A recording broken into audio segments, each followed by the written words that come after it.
listening to the Morning Express on Mainland 98.3 FM. Good morning.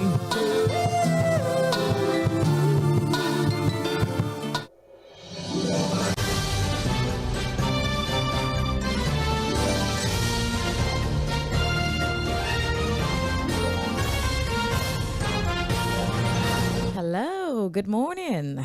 Good to be here again. It's Morning Express on Mainland 98.3 FM, the sound of Lagos. My name is Mᴏᴜ So yeah, a lovely Friday morning. I want to be convinced it's also a lovely morning on the other side and over there. TGIF, thank God it's Friday and 30 days well spent in May.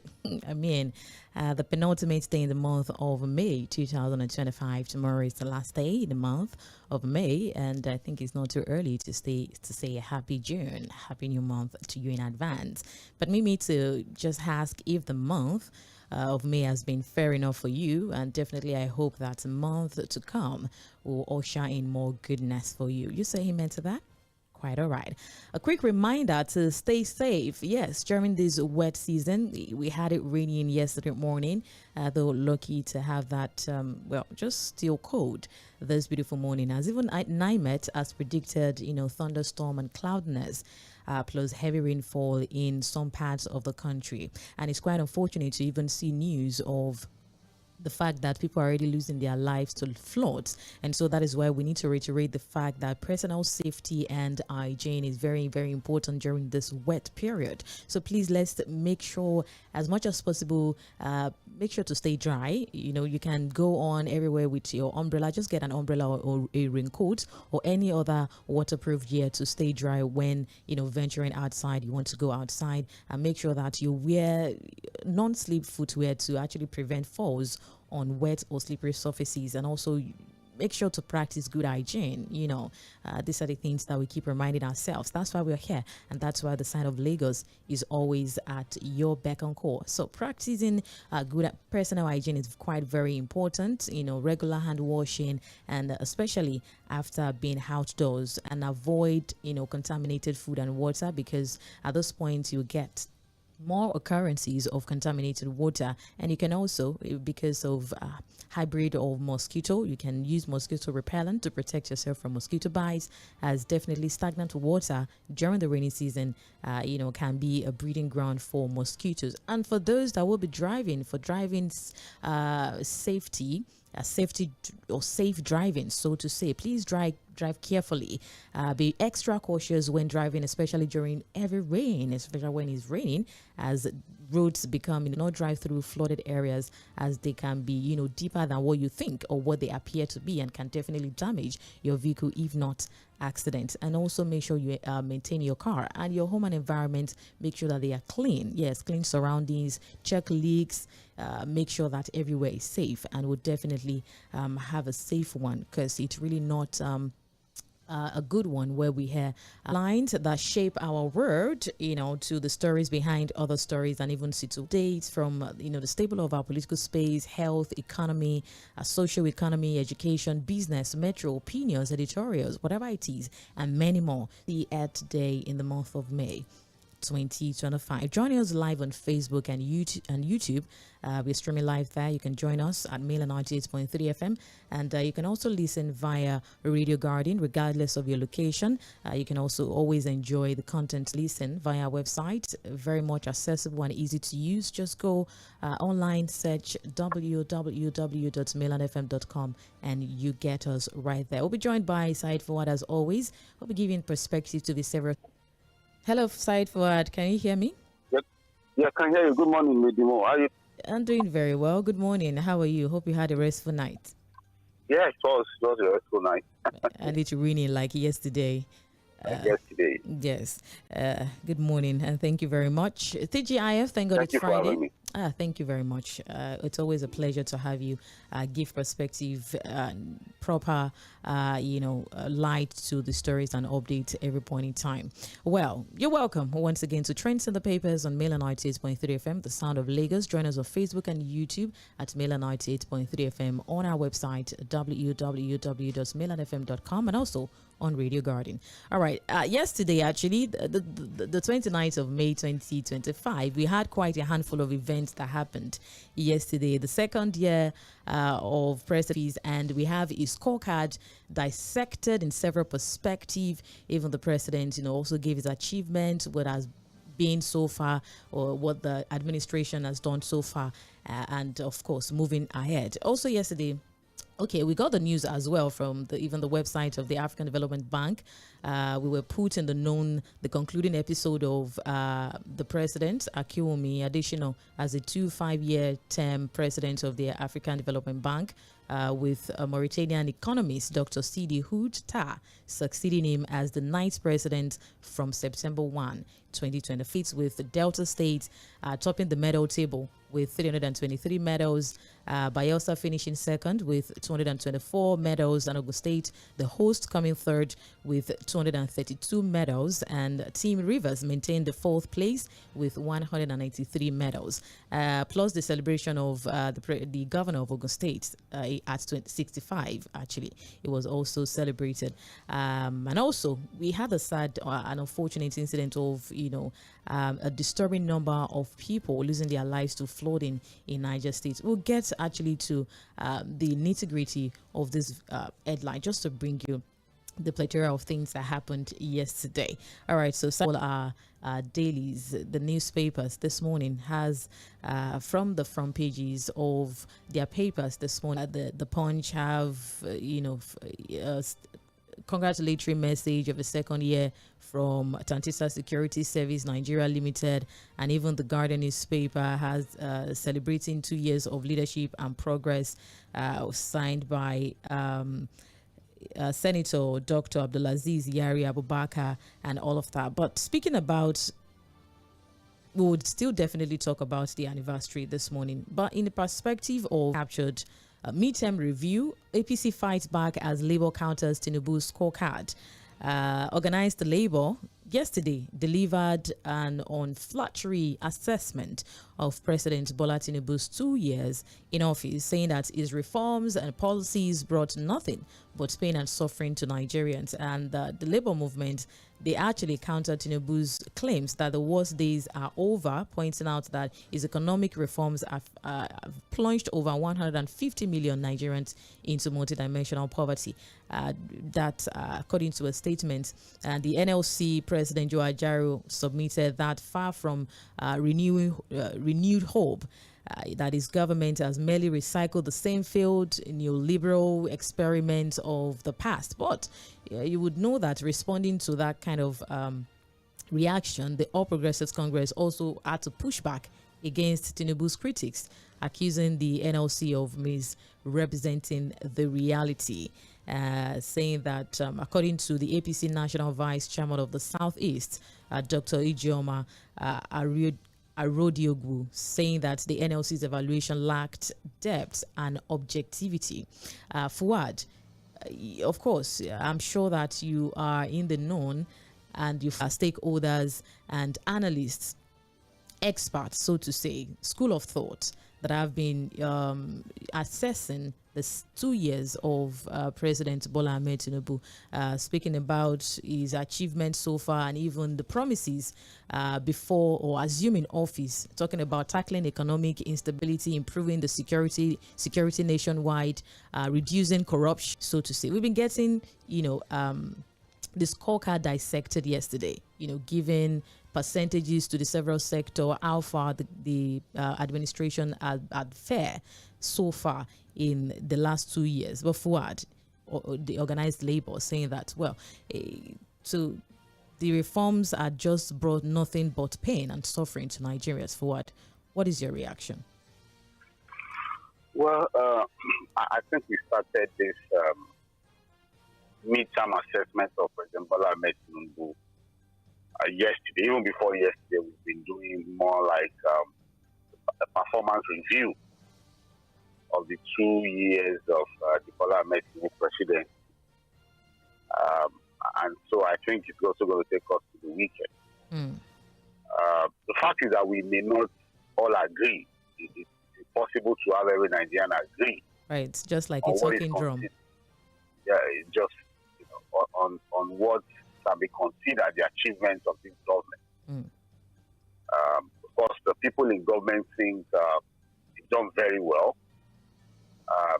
Yesterday, there was a release of the scorecard of the president. In some papers, you have the entire speech of the president, highlighting what are considered as remarkable achievements of the current president. We already had a prelude to this 2-year tenure of the president when the APC held their summit, their national summit in Abuja. And at that summit, you could see that, look, to members of the APC, members of the inner cabinet, National Assembly members, the president has done fantastically well. In fact, to them, there's nothing wrong in beginning to campaign that the president should get an automatic ticket, automatic victory from Nigerians for doing a very good job. According to the Senate president, he did a very good job, a very tough job, very well. And so, on behalf of the entire National Assembly members, and to him, the Nigerians he thinks he represents, the president should be returned unopposed. So, the thinking of people in the political class seems completely different from what majority of Nigerians are saying at this time. But facts would always remain facts. Lady Mo. And so if you have the NLC, for example, the organized labor, saying that, look, the reforms of this administration has brought untold hardship and further widening the multi-dimensional poverty that Nigerians are going through. In fact, they put the figure to that more than 150 million Nigerians have been driven further down the rabbit hole and are now faced with multi-dimensional poverty. You may begin to think, okay, how do you rationalize this? Is this a statement of fact? Is this coming? They not all see the same thing the same way. So what it now means is that every Nigerian now has to affect this government from their own reality. Right. In the last 2 years, have your lives gotten better? So we can now leave it at that. Let us continue to argue. APC say this, NLC say this. I was reading Mr. Bayo Ononuga's response, for example, to Alhaji Atiku Abubakar's assessment of the government. And half of the things he said there were just to look for ways to insult the man, hardly addressing the issues Atiku had raised. So I understand the dynamics. I understand that, look, there will always be divergent opinions on how well the government has performed in the last 2 years. But while I was trying to, put my thoughts together on how to analyze this story, then I saw the story. And at that level, I said, okay, we can work with this. And you know why we can work with that? Right. Why? These guys are not politicians. Lady Mo. These are business owners. People who run businesses, who have invested their money. They run the manufacturing sector in Nigeria. And can we all agree that whatever they see is the assessment of this government can be used to say, okay, yes. Because again, if the government has this long list of what they think they've achieved, the question is, what has been the impact on the economy? What has been the impact on ordinary Nigerians? So in the stories today, in the papers today, the Manufacturing Association of Nigeria, MAN, has also done the assessment of the government. I'm sure you have the story already, Lady Mo. Yeah.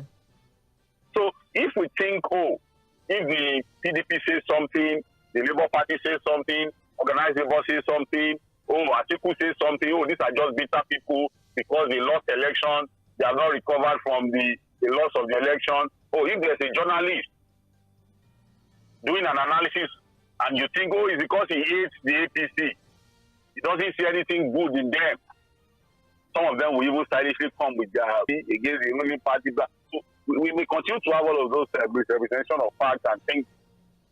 But can we, and I'll beg you to please take that story of man now. All right. So we can have. Let us read very well what the manufacturer says, and let us internalize. Okay. Unless somebody will come and tell us again that man. All right.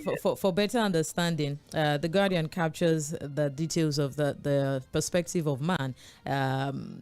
Specifically, Director General Manufacturer Association of Nigeria, Mr. Segun Ajayi Kadir, which actually raised alarm over 18,000 jobs being lost in 2024 due to the increasingly hostile alone in 2024. Yeah, over 18,000 jobs lost in 2024. 5%. Unsold goods is that they manufacture, they are not selling. They were unable to sell 87.5%. Yes, to 2.14 trillion naira in 2024. That in last year, as a result of low purchasing power, inflation, the inflation rate, and also rising production costs. Unfortunately, he also said that despite the sector's importance to the Nigerian economy, that its full potential has remained untapped, operating below its capacity due to macroeconomic headwinds, deficient infrastructure facilities, and inadequacy of supportive government policies and incentives. Do you want me to go ahead? They also decried the deplorable road network in the country. How many roads did you say are more terrible? Said the deplorable road network hampering logistics, commerce, and manufacturing. And he also said despite a road network of 200 kilometers, only 37% is in good condition, impacting logistics and market access. 53 checkpoints exist between Mile 2 and Seme-Boda. The 20-kilometer Seme to Badagry route has 34 checkpoints, and the poor transport system keeps escalating logistics costs, making Nigerian manufacturers less competitive. So 37% now, in good condition. Okay, now, so if you pitch this now against what the government is saying are their achievements, you begin to understand where I'm coming from. Oh, the government said, look, and that's what they've been saying. They're still insisting. Oh, we have to thank President Bola Ahmed Tinubu for taking that very tough decision of removing subsidy. Right now, the country would have gone bankrupt. There was, a very corrupt cabal that was manipulating the subsidy regime. Oh, at that point, we're also, basically helping the neighboring countries who are buying petrol very cheap.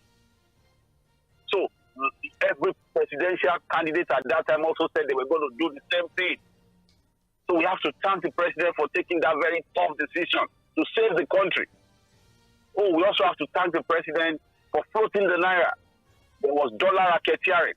People basically were sitting in their homes and making money from a fraudulent foreign exchange market.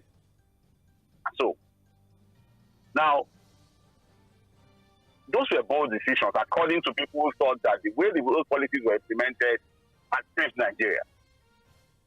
But from what the Manufacturing Association of Nigeria is saying, as those reforms saved Nigeria in any way. For what? Because again, the statistics, I'm with you, yes. No, land on your thoughts. I want to bring a perspective as well. Before, and just a year before 2024. And the things they have highlighted speaks to the reality of a lot of Nigerians at this time. Recently when they rebased the what's it called, the modalities for calculating unemployment. They said, unemployment has reduced. But the manufacturers, the guys who are employing people, I've just told you the number of people that lost their jobs in 2024 alone. They have also just told you that because of a lot of other issues like inflation, high cost of production, insecurity as well. The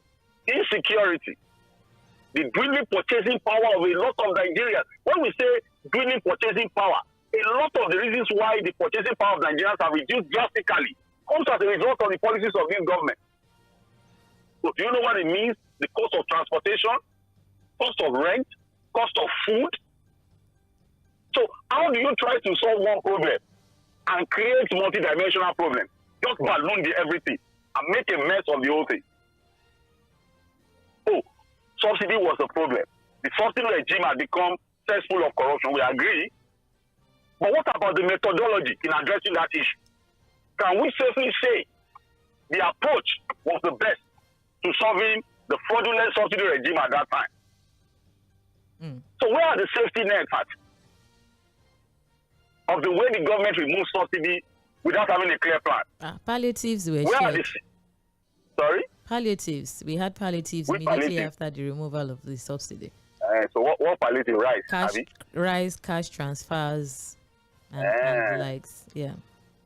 And to what extent did the sharing of rice and those palliatives solve the problem? And that's another discussion. You see, where are the CNG buses? Oh, we're going to CNG buses. Where are the CNG buses? I saw one yesterday. In the whole of Lagos. I entered into. I think that was the first time I would see one CNG bus. I entered a CNG bus yesterday. From where to where? That's the first time. Politically, your orientation, whether you are just a Nigerian who wants good governance, whether you are just somebody who thinks that that's your problem. But again, we can't be a bit more objective, because again, they know how to take care of themselves. I'm telling you, this regime has been fantastic for our politicians. Lady Mo, this has been, even the Senate president at the APC summit said it, that even National Assembly members have never had it this good. The governors are happy with the president because, look, they have a lot of money going to them.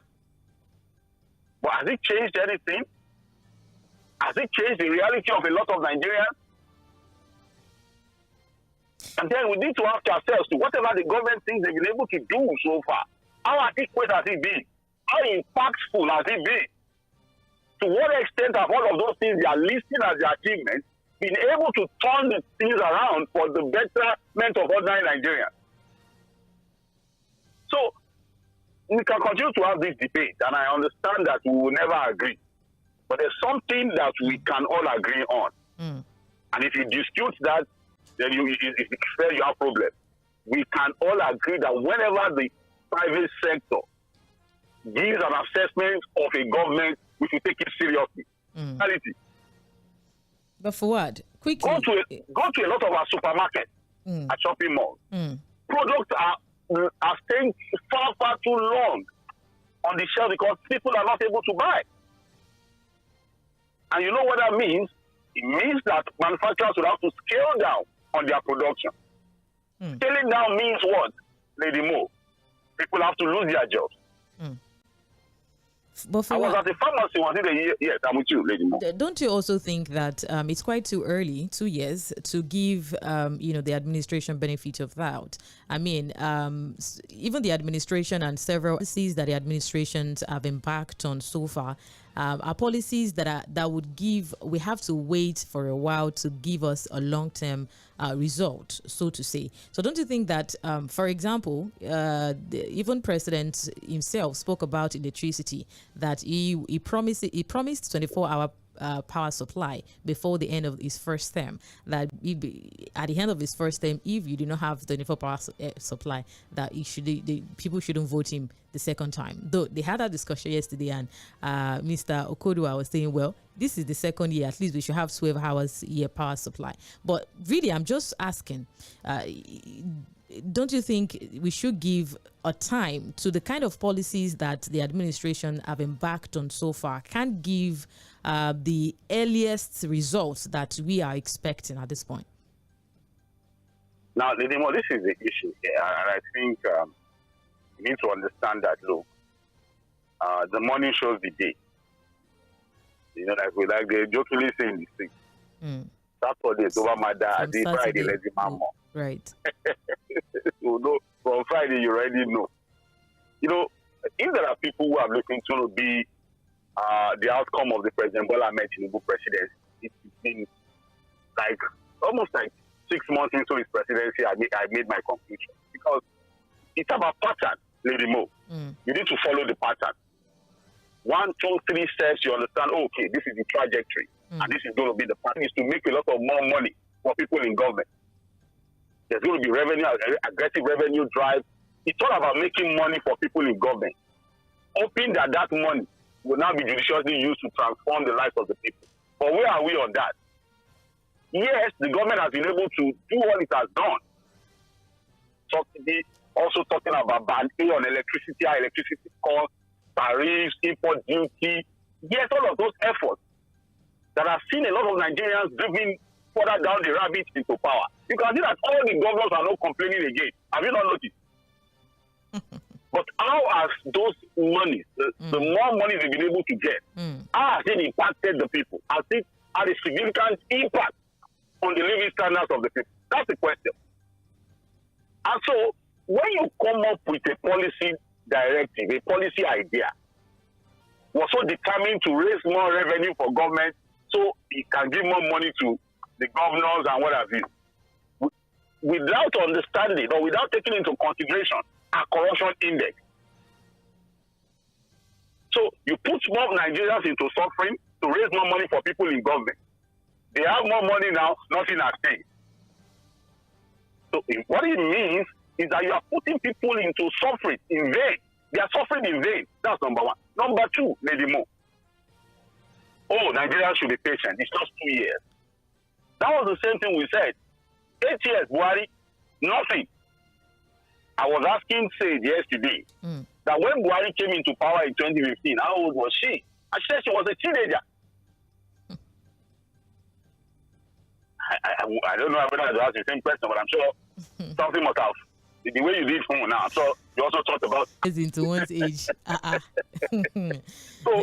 So if you add 8 plus 2, that's 10 years. 10 years. If you remove 10 years from your age, a 10-year-old is now going to secondary school. Almost like going to prepare for GS1. Yes, sir. So if we are still on, let's wait. They start. You see, this is the way we are going to. I remember when Buhari first came into power, and the first 2-3 years we started complaining that this man is becoming a big disappointment. Destroyed the country for 16 years. It's not easy to it's easy to destroy. To rebuild it's always taking time. 4 years went. But Buhari didn't float. Buhari didn't float naira. Buhari didn't remove subsidy. We are going to get there now. 4 years of Buhari went, and they moved from change. You know, the change was 15 years of PDP's dismal performance in power. We needed to change to new people. And at that time, we did not even probe the change very well. We just went with the mob. 2019, they said next level. We did not even ask person what level we were going to. Whether it was up or down. 8 years went, they did more. The people in the APC who eventually took over from Buhari now told us that they inherited a bankrupt economy. And they have now started their own reform. 2 years down the line, the reforms are further driven Nigeria, more Nigerians into below the poverty line. And we are still being told to, wait. Let us even now rationalize the idea of Nigerians waiting and being more patient with this man that is ready to take the hard decisions. Fine, fantastic idea. But on the other side of the divide, amongst the politicians, among the people in power, from the presidency to the last person, have you noticed that they are not waiting to get what they want? Shouldn't leadership be by example? If you are telling Nigerians to be patient, to wait, shouldn't we begin to see that example from them?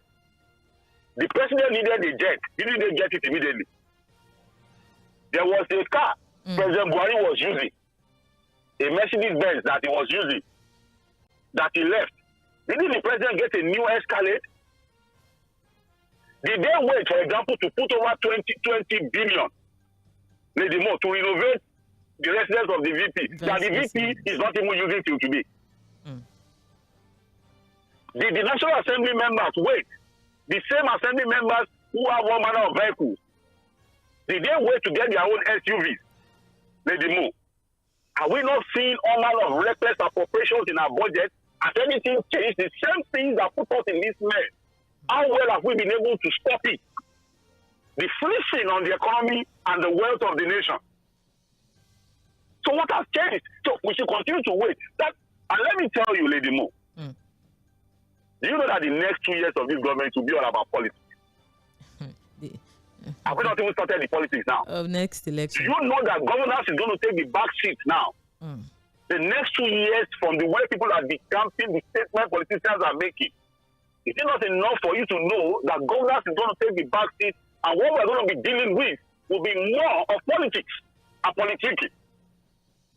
So, as we wait, what then are we going to get eventually? Side forward, if we'll continue this conversation, I'm sure that today is definitely not going to be enough. And this conversation is a continuous one. Speaking about, of course, governance as you mentioned, let's just leave it at that, because there are so many questions, there are so many angles. Even the argument, some raised argument of the fact that, well, the last administration also complained about sabotage, that even while the president has the willingness to do a thing, there are governor sabotage, policy sabotage, and the president's administration also, probably they are sabotaging his administration, not allowing his policy to work and all of that. But we'll have that conversation continue, right? Definitely on Mail and 98.3 FM. You get that very updates from the Punch. We have the larger chunk of the headline from the Punch, even the Guardian newspaper on that very story, the scorecard of the president in the last 2 years. Page 2 captures that, and also the Guardian has that on page 6. Oh, I beg your pardon. Has that on page 6, yes, newspaper. Speaking about Ohaneze and all that, faulting Tinubu's scorecard as APC blames past leaders. All right. Also from the front page of the Punch, we have Tinubu's cabinet aviation sector struggles to stay aloft in turbulent skies. Page 32 has that. WAEC under fire as exam chaos sparks outrage. Fuad, actually, there have been criticism, especially about the examination body. We just resorted that of JAMB. Also, we are getting fires for WAEC. The former Vice President Atiku Abubakar and the National Association of Nigerian Students yesterday had to condemn the conditions under which students in various parts of the country sat for the 2025 WAEC examination, calling the situation a national disgrace and demanding a receipt of the affected examination paper. We saw a viral video. I think English. A viral video English, of, yes, on Wednesday, a viral video that showed candidates sitting for English language, the 2025 English language examination, late at night without electricity, using lanterns, and mobile phone flashlights. Reports of collapse of examination centers and all of that. What scenario even played out at government secondary school in Taraba State, where candidates narrowly escaped, being injured after their examination. Yeah, when the building collapsed. Collapsed during a storm on Wednesday evening, on all of that. What do you see to it? Well, we need to tell ourselves the truth. If we don't have a complete collapse of our systems and institutions, because again, I was having a conversation on the sidelines yesterday with Jaydan and Batomi. And so basically we're talking about the potentials of the country in the sporting sector and the fact that we are merely scratching the surface. If you look at the potential Nigeria has got with the talent that God has blessed us with, and the fact that, look, at the people, we are not just able to put ourselves together to harness to the fullest those potentials. And basically because there are no clear commitments to developing talent, putting structures in place. So in the sporting sector, for example, look at how poorly we are performing. A lot of times when you see people show some bright spots, just do one or two things, it's as a result of self-help. The likes of Toby Amuson, Haruna Kodri, all these guys, I'm sure a lot of them will tell you how they have to raise personal funds, go to international training, get the best of trainers of the country just to be able to compete at that level. Not because they are getting the necessary support that they should get from the Nigerian government. Now, health issues, to conduct exam problem anymore. We had a problem with JAM. There was a glitch. Thank God, the very proactive and honest Professor Loye, they had to admit that there was a problem and have to quickly do a correction, a damage control, which I think is commendable. But that's not why it started, and they said there was a problem, there was a leakage of the exam, the English exams question. And so they have to now, that was the story we got, that they have to now reprint the papers. So that delayed the commencement of the election, the exam, to the point where students were writing till around 9-10 in the evening. And the situation in most of our schools, there's no power supply. No power supply. In most of our schools, even the universities. In many of our universities now, there's even no power supply. In some universities, they ration power supply. They on it. When it's maybe 12 or 2 o'clock, they off it. That's the end. Everybody go into the darkness.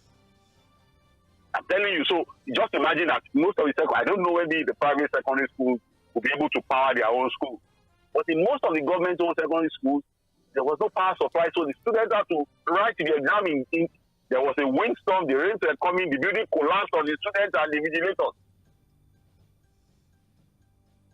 What more can we say?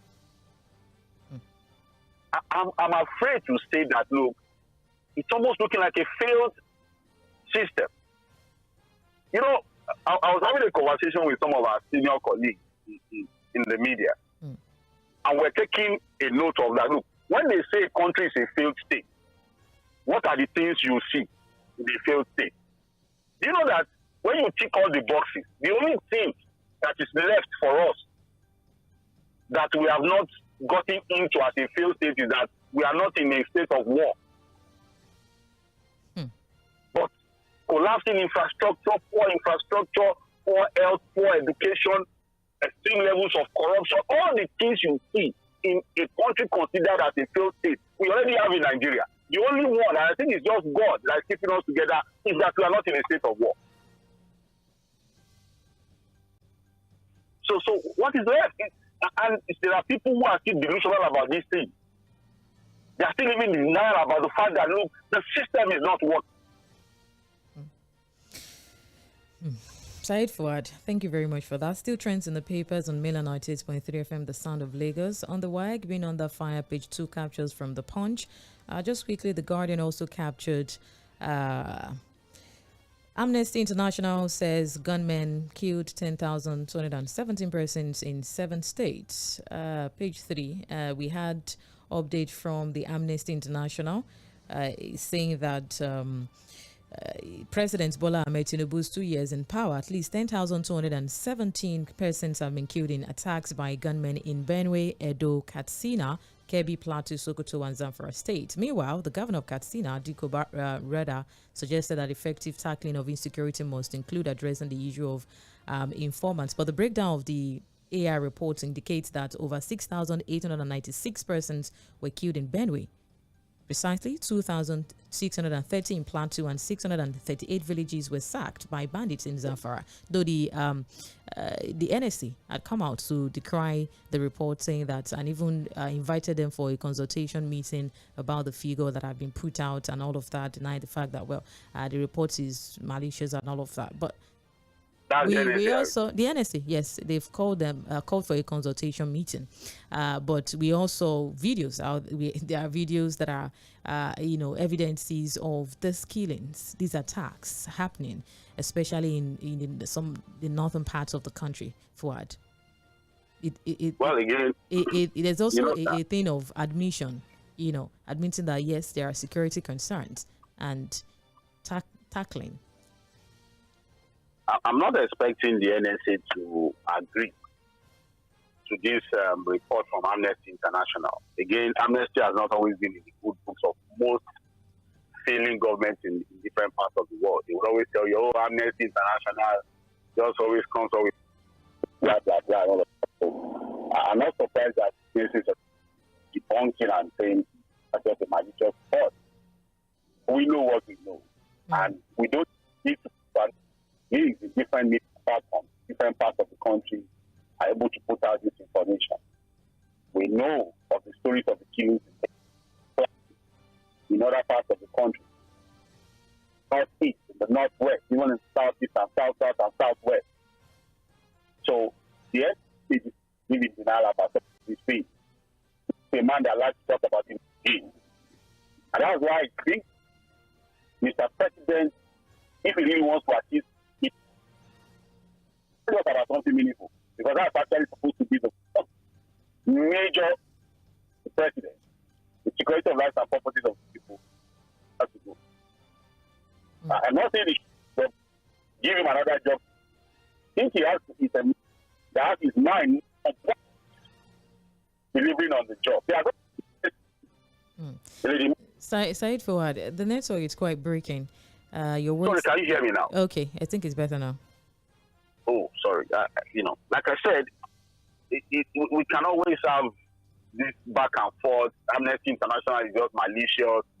But a lot of our colleagues are in different parts of the country reporting the killings of Nigerians, Benue, Plateau, the Northwest, Northeast, Southeast.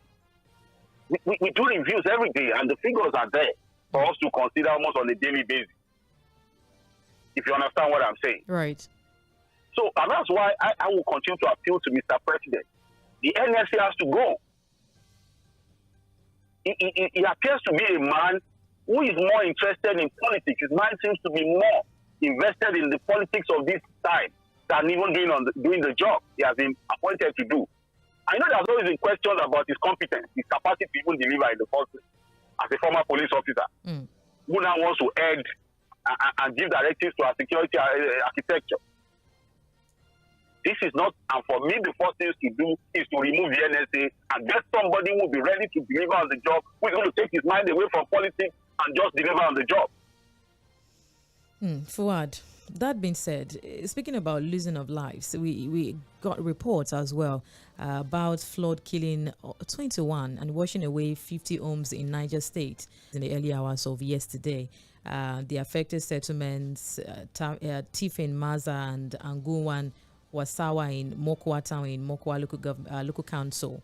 And this actually happened during the heavy downpour that lasted several hours. And the Director General of NSEMA, in a statement, Abdullahi Baba, said that the surging flood water submerged and washed away over 50 homes with their occupants, and that the agency, in collaboration with the council authorities, local divers, and some volunteers, were conducting a search and rescue operation to save survivors and recovering bodies. Fuad, we've spoken about the awareness of the fact that floods, the preparation for rains and especially floods in this. But we got reports of 21 deaths and even 50 homes washed away in Niger State. I just hope that because again, remember there was I think the worst of the floodings that killed a lot of Nigerians happened in Maiduguri last year. Remember, right? Almost the entire city was submerged.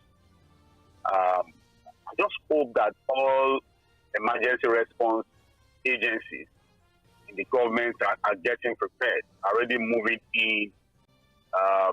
It appears to be a season of rains that will come very, very late into the year, if you understand what I'm saying. Right. The floods are going to eventually come, whether we like it or not. My mind as it is also on the dams, different dams in different parts of the country. The Lagdo Dam, for example, in Cameroon, is to just serve as a wake-up call for us to immediately activate our emergency response unit across the country. The key. Prevention is better than cure. Just quickly as well, before we step aside, the Court of Appeal in Abuja Division yesterday upheld the election of Edo State Governor Monday Okpebholo as the winner of the Edo State September 21, 2024 governorship in the appeal brought before the courts by the PDP and its governorship candidates, of course, to establish a miscarriage of justice in the judgment. Also, the statement credited to Fubara, saying that assuring supporters that he will return soon to office, against his earlier pronouncement that he was not keen on returning to the brick house. I told you then, when he said he's tired, he's not keen on right. He's deceiving himself. Because there are people that will tell him, even his wife will tell him, if you say, do you know what you are going to be losing? If you say, if I hear say you don't resign, just know that you cannot come back to this house. It's just like an hunter coming home without meat. You go back to the bush. So I understand all this talk about I'm tired, Bara now is telling the world, that President Bola Ahmed Tinubu did the right thing. It was good wisdom for him to be saying that, maybe there were people that were pushing Fubara. And I'm wondering, the governor was illegally suspended, that there was an excessive use of power to subvert the will of the people, and you somewhere will be celebrating that. At what? The fact that you don't have any principles does not mean we should all know that principle. We are people of principle and conviction. We don't have to play dirty all the time. If you always want. All right, Fuad. And then on the issue of You go. You can see that Wike is already telling Okodalo, tell them the sleeping dog lie. Why you are appealing? Leave this thing, and he has congratulated Monday Okpebholo, the governor. Monday Okpebholo is APC governor. Wike says he's still a member of the PDP. The PDP wants to reclaim what they call a stolen mandate. Wike is telling them, don't bother. Let it lie. Let it go. Yeah, to do what it takes to get their mandate back. If only it was stolen. He's telling them, I just know when I hear people still saying Wike is in the PDP. Wike, PDP. It's 0.3 FM. Apologies. We had to spend more time than usual. Thank you very much for sticking to the sound of Lagos. We'll be back for mainland